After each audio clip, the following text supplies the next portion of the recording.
Nous voilà arrivés au verset 36, d'Ouladu Narpadu. Quel pèlerinage nous avons accompli autour de la sainte montagne Arunachala, incarnée par le sage Bhagavan Ramana Maharshi. Dans ce verset 36, Ramana va nous rappeler un principe fondamental de l'Advaita Vedanta. Il dit, si nous pensons que nous sommes le corps, alors dire je suis cela, je suis Brahman est utile. Mais à partir du moment où nous résidons pleinement en nous-mêmes, est-ce toujours utile de dire je suis cela, je suis Brahman? Si nous pensons que nous sommes un âne ou un singe, ça peut être utile de nous rappeler au début, non, je ne suis pas un âne, je suis un être humain. Mais si nous savons que nous sommes humains, il n'est pas nécessaire de penser je suis humain. De même, si nous pensons que nous sommes autre chose que Brahman, il sera utile de nous rappeler non, je ne suis que Brahman et rien d'autre. Mais une fois que nous avons compris que nous ne sommes rien d'autre que Brahman et que Brahman n'est rien d'autre que nous-mêmes, il n'est pas nécessaire de penser à je suis Brahman, je suis cela, etc. En effet, il n'est pas nécessaire de penser à autre chose qu'à je suis. Donc, même la pensée ou l'idée de Brahman devient superflue, car dans notre compréhension, elle a été correctement et efficacement remplacée par je suis. Et si nous voulons penser à Brahman, tout ce que nous avons à faire est de nous concentrer uniquement sur cela, sur je suis, sur cette notion de conscience d'être. S'intéresser à toute autre chose qu'à je suis, même à des concepts comme Brahman, le soi, ce n'est pas méditer sur Brahman, mais sur autre chose. Car Brahman et je sont la même chose. Il n'y a pas de différence.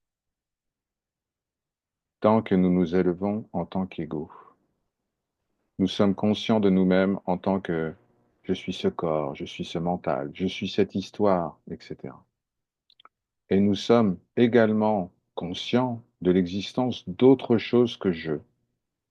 Nous ne sommes donc pas conscients de nous-mêmes tels que nous sommes réellement, à savoir comme ce qui seul existe. Et nous ne sommes pas conscients de Brahman tel qu'il est, à savoir nous-mêmes. Par conséquent, pour nous, Brahman, en tout cas tant que nous sommes identifiés au corps et au mental, Brahman n'est qu'une idée, une simple pensée parmi tant d'autres. Donc si nous pensons je suis Brahman, nous identifions à autre chose qu'à nous-mêmes, et non à ce que nous sommes réellement. Nous ne connaissons pas Brahman tel qu'il est réellement. Il n'est autre que nous-mêmes, rien d'autre. Tant que nous ne sommes pas conscients de nous-mêmes comme je suis, nous ne connaissons pas Brahman tel qu'il est réellement. Car ce qu'est réellement Brahman n'est que la pure conscience d'être, qui se connaît uniquement comme je. Par conséquent, tant que nous ne sommes pas conscients de nous-mêmes en tant que je suis, ce que nous appelons Brahman est une illusion, une idée, un concept, quelque chose qui vient se superposer à notre véritable nature. L'idée Brahman vient s'ajouter, vient se superposer. Et vous pressentez bien que cela n'est pas la vérité.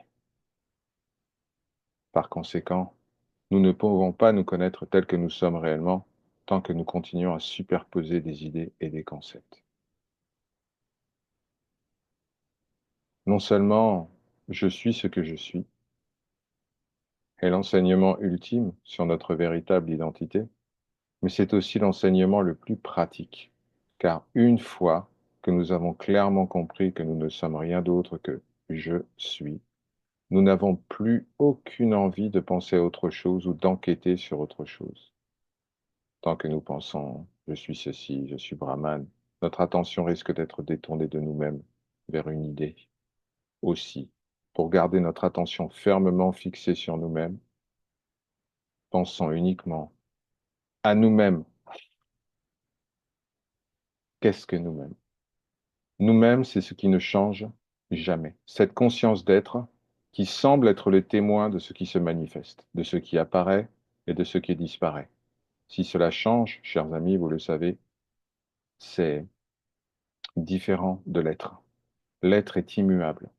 L'être ne change pas. L'être n'est pas sujet au temps, aux modifications, à la division, à la fusion, à la croissance ou à la décroissance, à la vie ou à la mort. Arunachala Shiva est notre vraie nature. Mais parce que nous nous trompons en imaginant être un corps, eh bien, le Seigneur, par amour infini pour nous, c'est-à-dire pour lui-même, nous apparaît sous la forme humaine d'un maître, en l'occurrence du sage d'Arunachala, Sri Ramana Maharshi, pour nous enseigner avec des mots que nous devons nous tourner vers nous-mêmes pour voir ce que nous sommes réellement. Mais il apparaît aussi sous la forme de la glorieuse colline Arunachala pour nous enseigner la même chose par le silence. Oui, chers amis, Sri Ramana a enseigné par la parole et continue à enseigner par la parole, car ce qu'est Sri Ramana, n'étant jamais né, ne mourra jamais. Et Arunachala enseigne la même chose que Sri Ramana, mais par le silence. Par le silence, Arunachala nous enseigne à rester silencieux, car Arunachala est le silence même.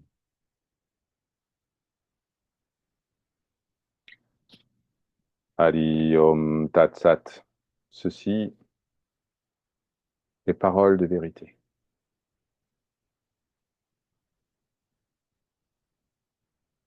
Om Namo Bhagavate Shri Arunachala Ramanayam.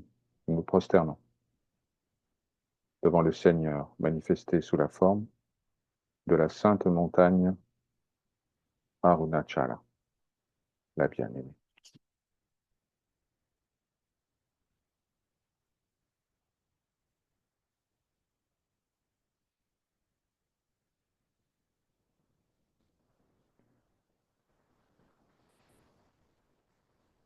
Aujourd'hui, chers amis, toute l'Inde célèbre un grand festival dont vous avez peut-être entendu parler, c'est le Mahakumbh Mela. Le Mahakumbh Mela, c'est le plus grand rassemblement religieux de la planète.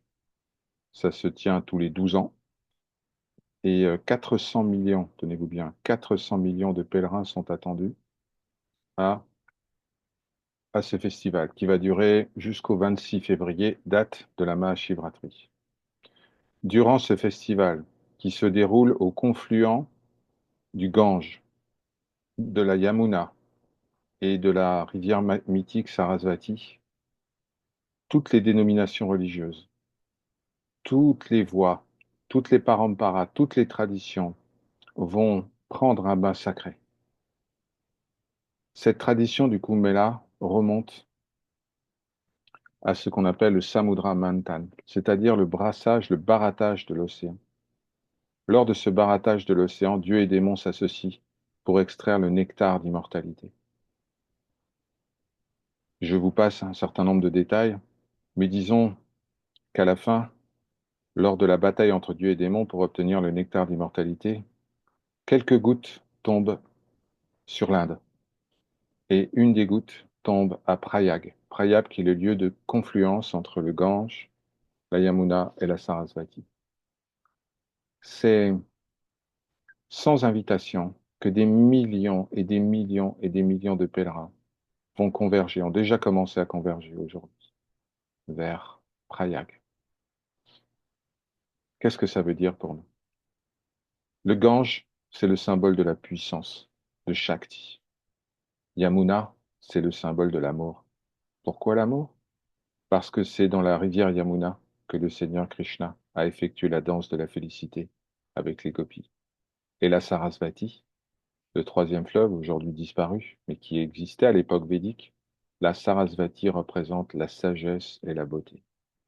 Puissance, amour, sagesse et beauté convergent en un point unique.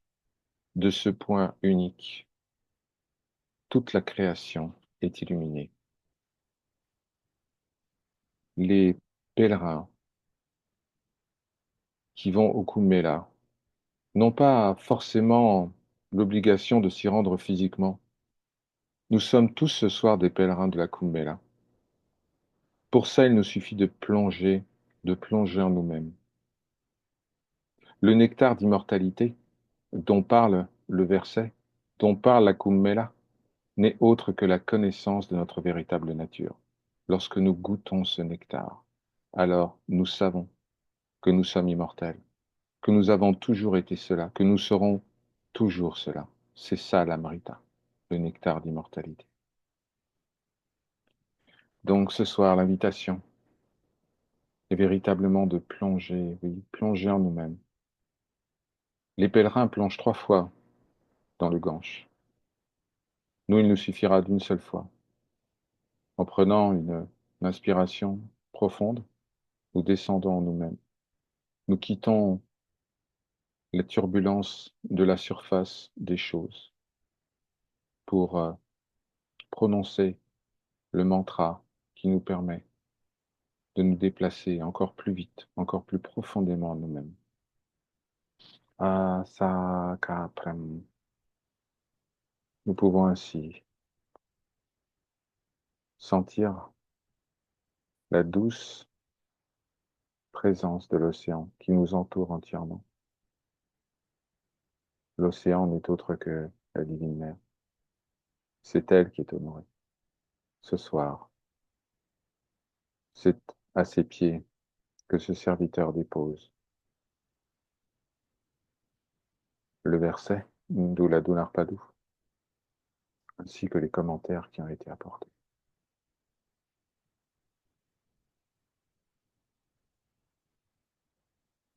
Donc, durant cette célébration qui va durer jusqu'au 26 février, vous avez l'opportunité chaque jour, chaque matin, chaque soir, de plonger en vous-même et de constater à quel point tout est calme, silencieux, à quel point rien ne peut vous faire du mal, rien ne saurait perturber votre félicité.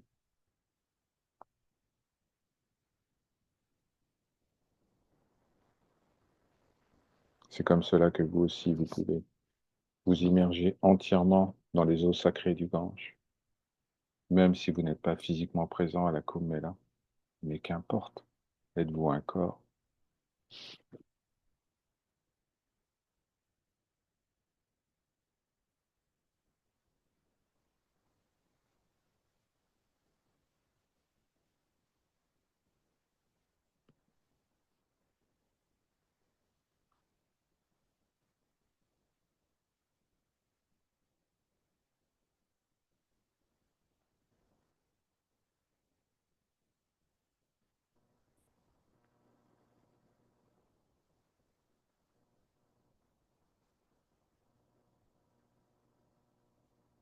De plus, aujourd'hui, dans tout le Tamil Nadu, sud de l'Inde, et plus particulièrement au temple de Chidambaram, nous célébrons Pongal.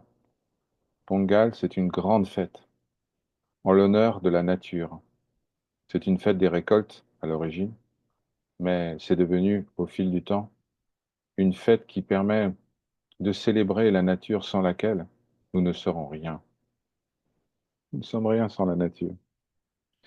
Alors, la coutume à Pongal, c'est d'habiller, d'orner richement les vaches sacrées qui contribuent à la prospérité, au bonheur, au bien-être de tant et tant et tant de visages du soir.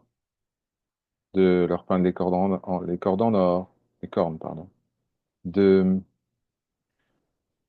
placer des guirlandes de fleurs autour de leur cou et de les faire parader dans l'enceinte des temples. C'est Pongal.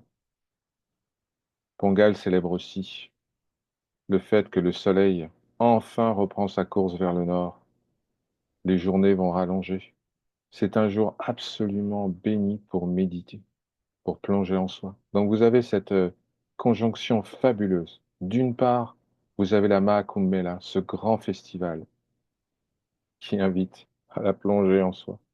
Et puis, en plus de ça, vous avez Pongal qui fête la nature, qui fête l'apogée, la montée du soleil, c'est-à-dire l'émergence de la vérité au sujet de notre véritable nature. Quelle journée, quelle confluence